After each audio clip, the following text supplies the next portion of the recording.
El Señor les bendiga. Vamos a continuar nuestro estudio en la materia de Apocalipsis. Este día vamos a ver alrededor de 3, casi 4 capítulos, y esto obedece a que estamos por finalizar el estudio de esta materia. Así que quiero que me acompañen, por favor, al material que tenemos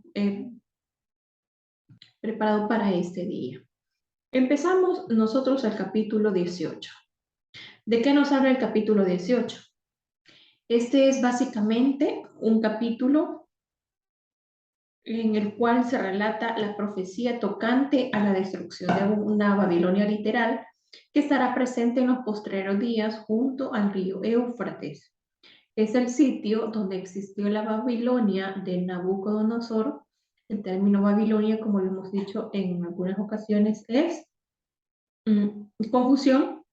En este capítulo se dan 4 voces diferentes y estas las podemos identificar en los primeros 3 versículos, y es la voz del juicio. Una voz de juicio, desde luego que no serán palabras agradables. Aquí el ángel anuncia la caída de Babilonia, y las características de este ángel es que desciende del cielo, posee gran poder y posee una gloria que irradia, que ilumina la tierra. Cuando dice el versículo 2, ha caído, está haciendo énfasis en el término profético de la caída de Babilonia. Esta repetición es lo que nos hace es aseverar de una forma profética la destrucción de Babilonia. La segunda voz que podemos identificar en el capítulo 18 es la voz de separación. Es cierto, se anuncia el juicio, pero también Dios pide siempre la separación. Y esto no solamente en este capítulo 18, sino que nos enseña a través de la Escritura que nosotros no debemos unirnos en yugo desigual con los incrédulos. En este capítulo 18 se nos enseña que se encuentran algunos del pueblo de Dios y Él quiere que salgan por las maldades acumuladas, ya que van a recibir el castigo los habitantes. Y también menciona que las plagas que recibirán será muerte, llanto, pero también recibirán hambre. Las otras 2 voces nos menciona de los versículos 9 al 19. Es aquí donde se da el lamento de la caída. Esto lo hacen básicamente 2 personajes que son los reyes de la tierra y los mercaderes. ¿En qué les afectará a ellos la caída?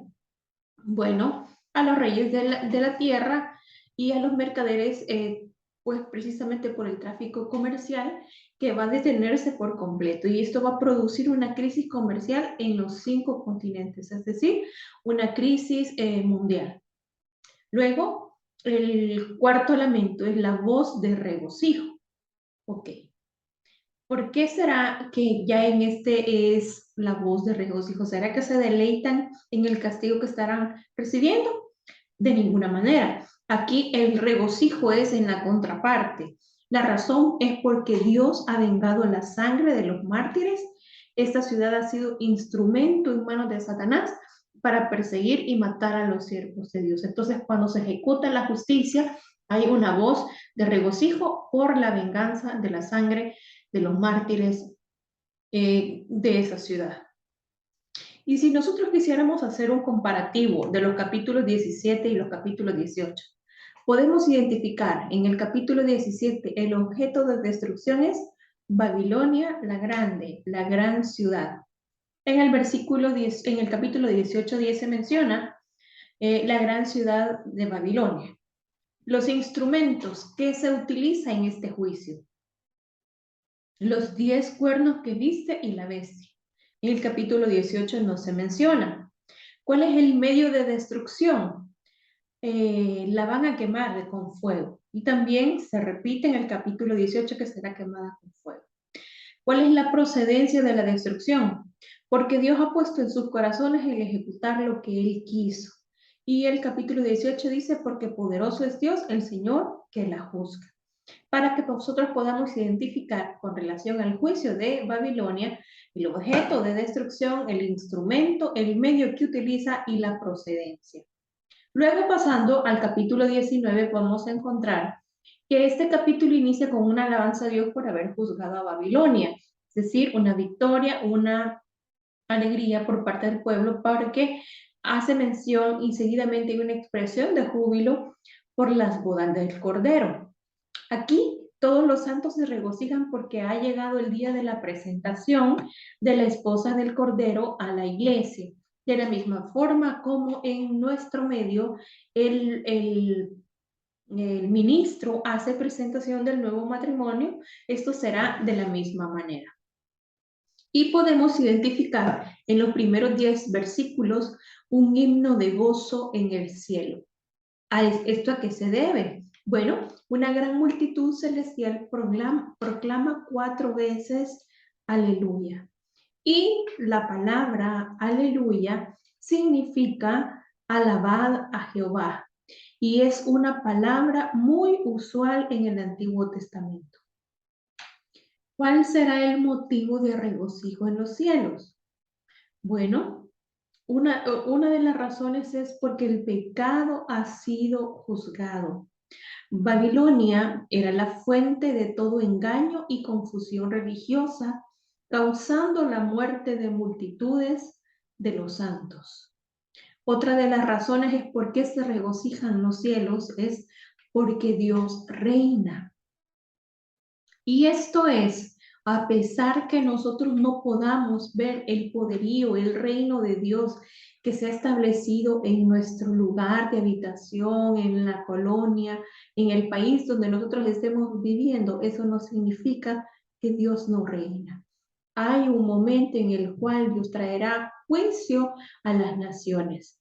Parece que todas las voces de los cielos se unen para alabar a Dios, porque Él es Dios y porque está en el trono. El término omnipotente quiere decir todopoderoso. Omnipotente es una palabra compuesta.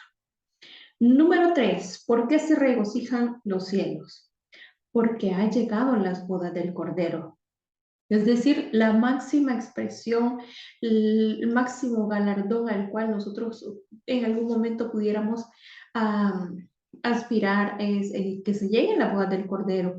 Las palabras han llegado pudieran traducirse como se han completado. El título de que Cristo quiere enfatizar por toda la eternidad es el Cordero, porque esto habla de su amor por la iglesia y del precio que pagó para poder adquirirla.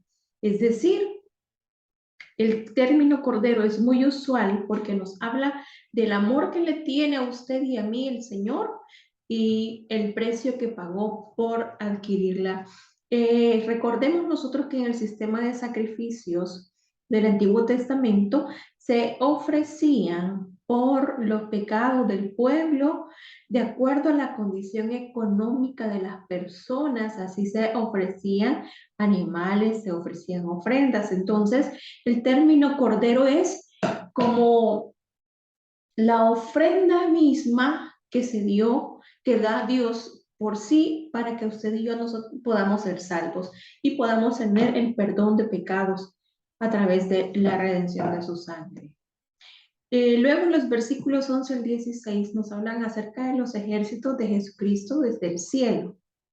Aquí los cielos se abren para que Cristo y sus ejércitos salgan en victoria. Pero también cabalga el Señor con los ejércitos de gloria, los santos del Antiguo Testamento, la iglesia y los ángeles. ¿Quiénes son estas personas? Los santos, la iglesia y los ángeles. Son aquellas personas que desde el momento que se dio la segunda venida, fueron arrebatados y fueron transformados en las nubes y se unieron con el Señor.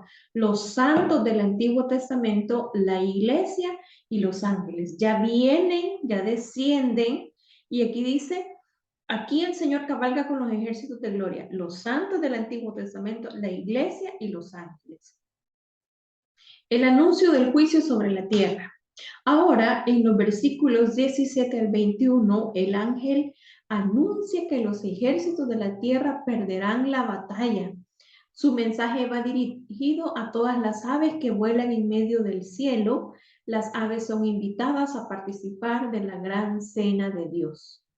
El menú será nada más ni nada menos que carne de reyes, de capitanes, de personas fuertes que tuvieron poderío, que tuvieron riquezas, que tuvieron la autoridad aquí en la tierra, pero seguramente para ellos habrá una recompensa.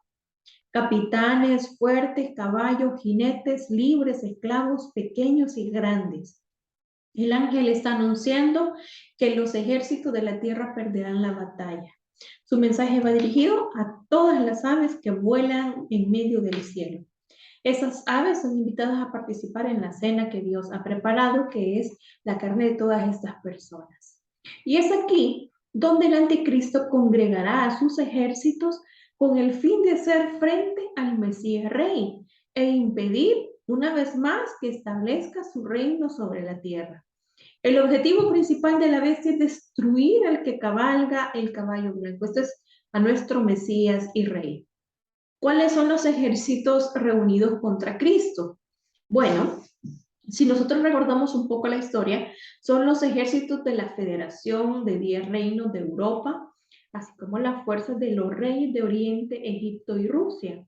Se reúnen en la llanura de Esdraelón, en Palestina, y este término, el nombre que se conoce como Armagedón, quiere decir monte de Megiddo. Y es aquí donde Cristo lo destruye con su palabra.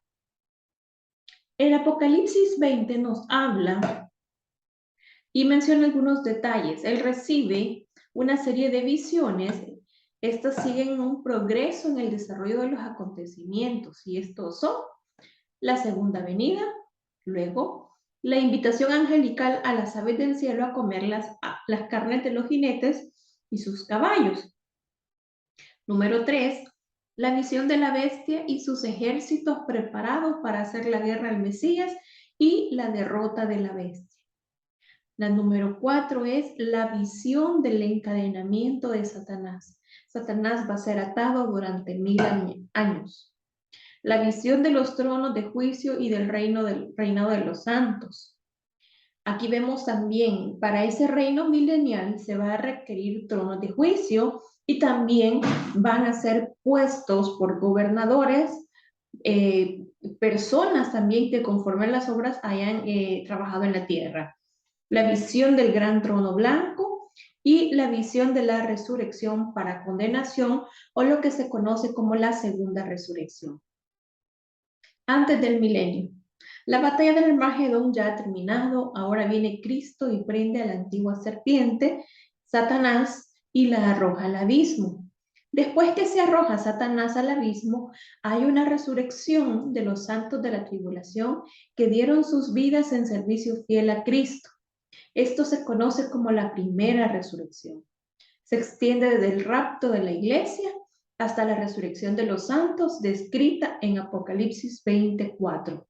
Y es aquí, todos los que resucitan en la primera resurrección son salvos, no experimentarán la muerte segunda. Entonces podemos ver que en estos primeros 5 versículos, la batalla de Armagedón ya ha terminado, es atada, es prendida la antigua serpiente, Satanás, y es arrojada al abismo. Después se arroja Satanás también. Hay una resurrección de los santos de la tribulación que ofrendaron su vida. Ese fue su sacrificio. Esto hasta ahí llega la primera resurrección. Desde el rapto hasta la resurrección de Apocalipsis 24 se conoce como la primera resurrección, y estos son salvos. No van a experimentar la segunda muerte. La primera resurrección recibe otros nombres, por ejemplo, resurrección de vida, resurrección de los justos, una mejor resurrección. Los salvos resucitan en diferentes tiempos. En la primera resurrección, los perdidos en la segunda resurrección, un periodo de 1000 años, pasará entre la primera y la segunda resurrección, es decir, en este tiempo, en el milenio, va a pasar 1000 años. Hasta aquí resucitan los santos de la tribulación. Un periodo de 1000 años, algunos tienen como punto de vista que son y van a resucitar personas del Antiguo Testamento, pero aquí encontramos en la primera carta, perdón, en la primera carta a los Corintios, que dice que van a resucitar, que el Señor mismo vendrá con voz de mando, con voz de arcángel y con trompeta de Dios, aquí en el rapto. Y los muertos en Cristo resucitarán primero.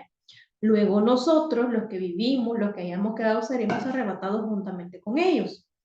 Pero aquí se menciona también que hay santos del Nuevo Testamento, es decir, eh, las personas que creyentes van a ser resucitadas.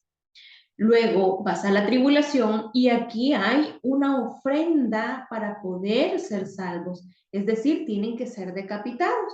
Es en esta fase donde nos aparece los santos del Antiguo Testamento y la tribulación que son resucitados en esto. Hasta aquí llega la primera resurrección. Pero de aquí para allá, después del milenio hay un nuevo cielo y nueva tierra, pero está el juicio del trono blanco. ¿Y quiénes van a resucitar en esa segunda resurrección? Los no regenerados de todos los tiempos. Entonces aquí vemos cómo los perdidos en la segunda resurrección, un periodo de 1000 años pasará entre la primera y la segunda, y Mateo 25, del 31 al 46, nos deja muy claro que los gentiles vivos serán juzgados antes que empiece el milenio. Es decir, que habrá también resurrección y esas personas serán juzgadas. Y es así como algunos, estos por supuesto son puntos de vista. Nosotros lo que debemos hacer es apegarnos literalmente hasta donde se pueda, y lo que la escritura calla, nosotros debemos callarnos. Recordemos que solamente son puntos de vista. Lo que sí es un hecho es que habrán dos resurrecciones, una resurrección para vida y otra resurrección para condenación. Y qué bueno sería que nosotros nos encontremos en la resurrección para vida, que nosotros podamos presentarnos delante de Dios y no encontrarnos en el juicio del trono blanco, porque esa resurrección será para condenación. Gracias por haberme acompañado y les espero la próxima semana. Dios les bendiga.